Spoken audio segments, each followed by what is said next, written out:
The Uluru Statement from the Heart invites all Australians to walk together to a better future.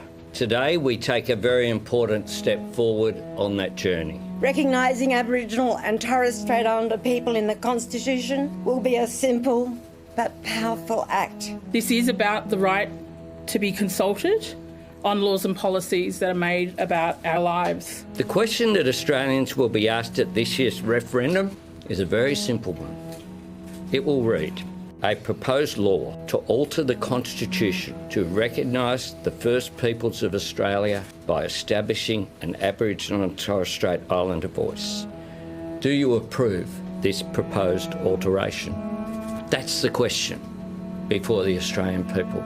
Nothing more, but nothing less. From time to time, I've been asked by people in this room what my view is, and I've said this isn't about me. I wanted to hear from Aboriginal and Torres Strait Islander people. There will be differences of opinion, and I respect people's right to have a different opinion and to say no. But I would ask for there to be a debate based upon the facts.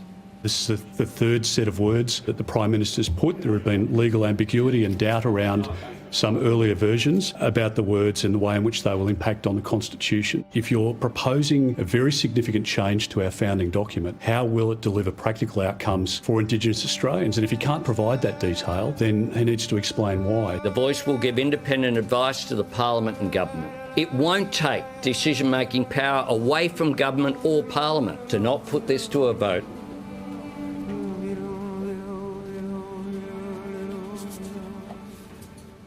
So to not put this to a vote is to concede defeat.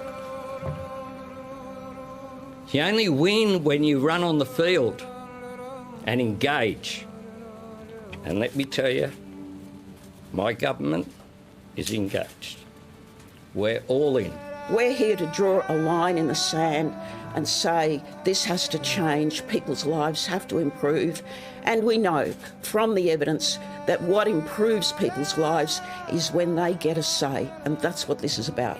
We believe that this will appeal to the fairness of the Australian people, and we believe that we have history on our side. There's a whole lot of things that we do in this place that no one will remember in a year's time or a day's time. This matters.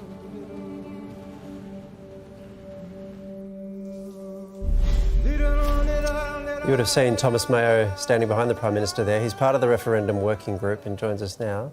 Emotions clearly running very high today, as we just saw there. How are you feeling? Oh, it's been a very special day. I'm still feeling excited. It's been a lot of hard work by our elders over a very long period of time, over the last 6 years with the Uluru Statement from the Heart. And now we have a set of words and a question that will go to the Australian people. Finally. Thomas, the loudest objections concern a lack of detail on how the voice will actually work. So can you take us through now how this voice will work? Well, the truth is that the details are what was announced today.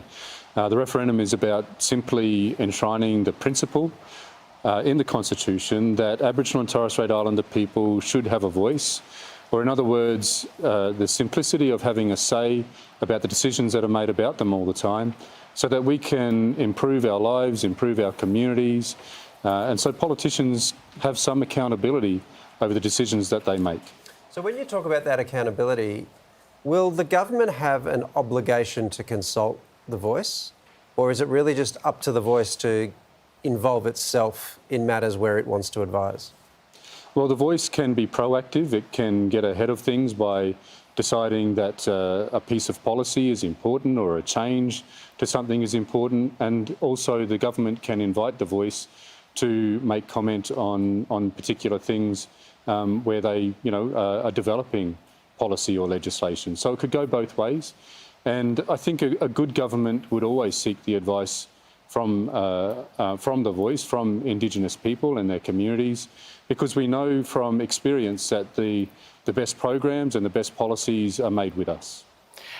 Just on the power, how much power will the voice actually have? We've seen advisory boards sidelined in the past. Is there any chance of this happening to the voice, being ignored perhaps?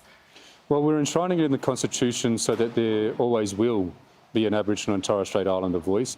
It's only advisory to the Parliament.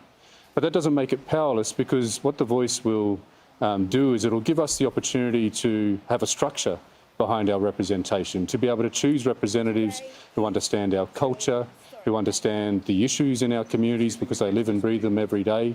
And it's also going to be powerful because of its coherency, therefore, and the transparency to the indigenous people that the voice is representing, so that we know what people, our representatives, are saying on our behalf, but also to the Australian people, so that they can see that if a Parliament ignores the advice that we give and things get worse in that area, then, like I said, there's some accountability. So that's where it really is a powerful thing that'll make change for the better. Thomas, thanks so much for your time. Thanks, Waleed.